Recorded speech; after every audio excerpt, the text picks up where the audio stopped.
Assalamualaikum warahmatullahi wabarakatuh. Salam Merdeka Belajar. Bebas belajar, guru bergerak. Bapak dan Ibu guru hebat, perkenalkan saya Muslimah SPD, guru SDN 86 Lajoa, Kabupaten Sopeng, Sulawesi Selatan.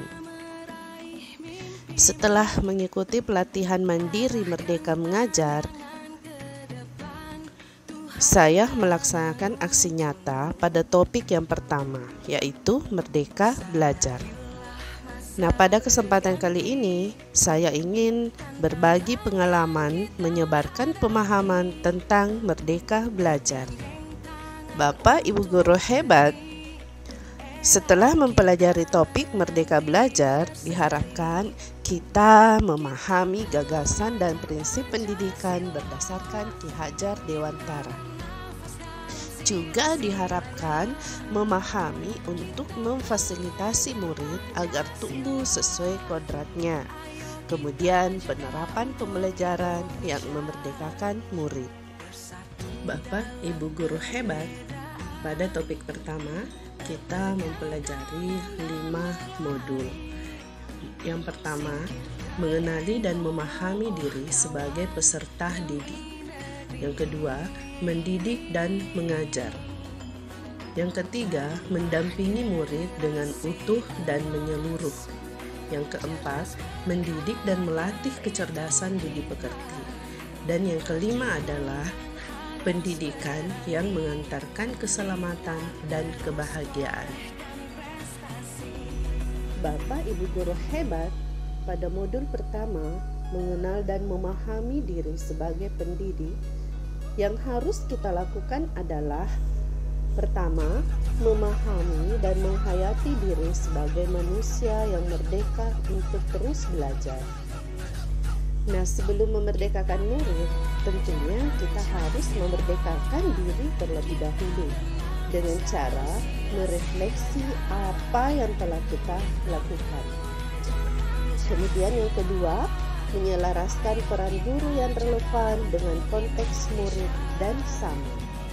Dan yang ketiga, bertutur kata lembut, mendengarkan pendapat, memotivasi untuk gemar dan senang belajar. Nah, Bapak Ibu, dalam proses ini kita mempelajari 3 bagian, yaitu yang pertama, mengenali diri dan peran seperti apakah saya.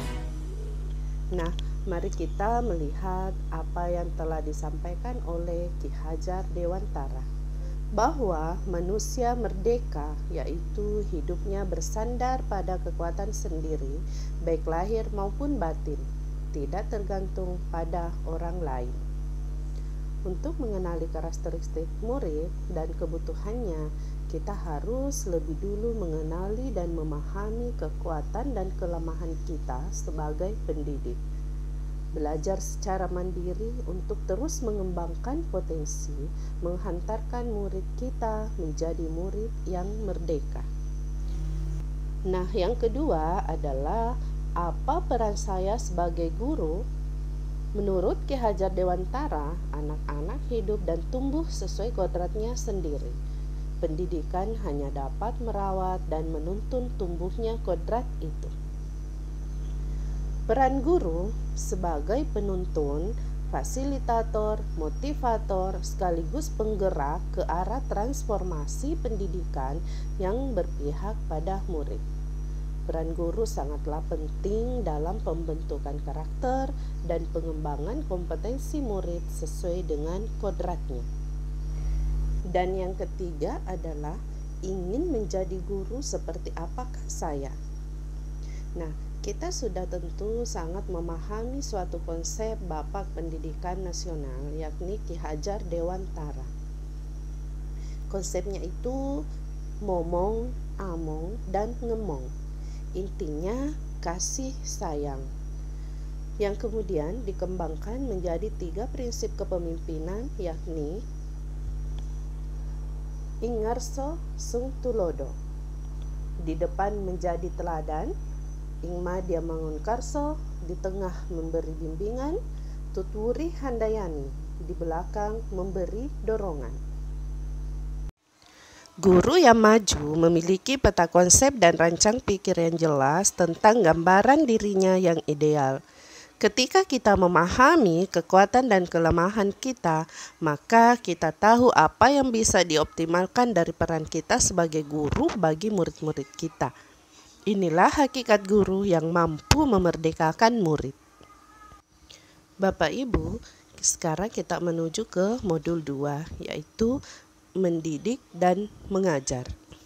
Ada 3 poin yang dipelajari di sini. Yang pertama, mendidik menyeluruh.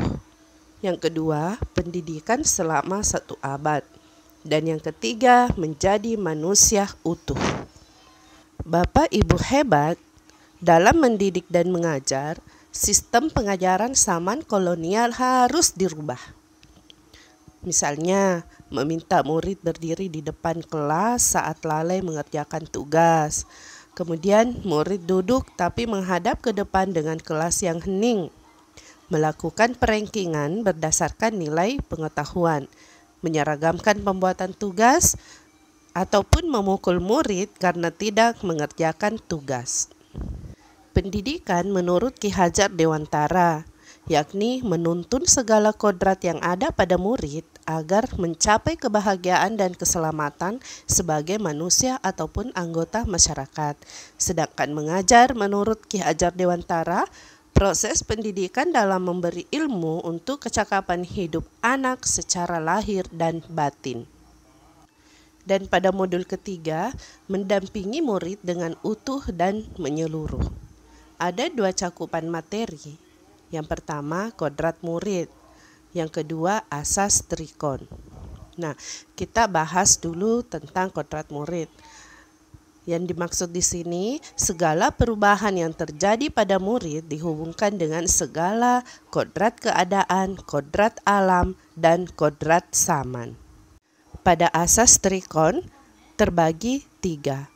Yang pertama, kontinuitas, kedua konvergen, dan ketiga konsentris. Kontinuitas di sini adalah pengembangan yang harus dilakukan terus-menerus dengan perencanaan yang baik. Sedangkan konvergen, pengembangan yang mengambil berbagai sumber. Dan konsentris yaitu pengembangan pendidikan yang dilakukan harus tepat berdasarkan kepribadian kita sendiri. Selanjutnya, modul 4, mendidik dan melatih kecerdasan dan budi pekerti. Ada 2 materi, budi pekerti dan teori konvergensi. Ada 2 kata pada budi pekerti. Budi, ranah batin yang meliputi trisakti yaitu cipta, rasa, dan karsa. Sedangkan pekerti, ranah lahir yang mewujudkan tenaga. Jadi, budi pekerti adalah hasil bersatunya gerakan, pikiran, perasaan, dan kemauan sehingga menimbulkan tenaga. Materi berikutnya, teori konvergensi, yakni transformasi pendidikan yang mengarahkan murid dan berinteraksi dengan budaya lain tanpa kehilangan jati diri dan tanpa harus menghilangkan budaya pribadi. Sekarang kita di modul yang kelima, pendidikan yang mengantarkan keselamatan dan kebahagiaan. Tujuan akhir dari seluruh pendidikan yaitu keselamatan dan kebahagiaan murid. Hanya dapat dipenuhi dengan memahami peran guru melalui sistem Among. Murid generasi natif digital hidup di era kemajuan yang mengharuskan guru menjadi pendidik yang adaptif, inovatif, reflektif, kolaboratif, dan berpihak pada murid. Bapak Ibu yang terhormat, setelah mendengarkan pemaparan dari saya tentang Merdeka Belajar, maka saya mengharapkan umpan balik dari Bapak Ibu dengan cara mengklik link umpan balik di Google Form yang ada di sini ataupun memberikan komentar di kolom komentar. Nah, apa yang Bapak Ibu pikirkan dan langkah kecil apa yang akan Bapak Ibu lakukan setelah ini. Bapak Ibu guru yang hebat, mari bersama kita dukung transformasi teknologi pendidikan di Indonesia. Sekian dari saya. Wassalamualaikum warahmatullahi wabarakatuh. Salam merdeka belajar. Bebas belajar, guru bergerak.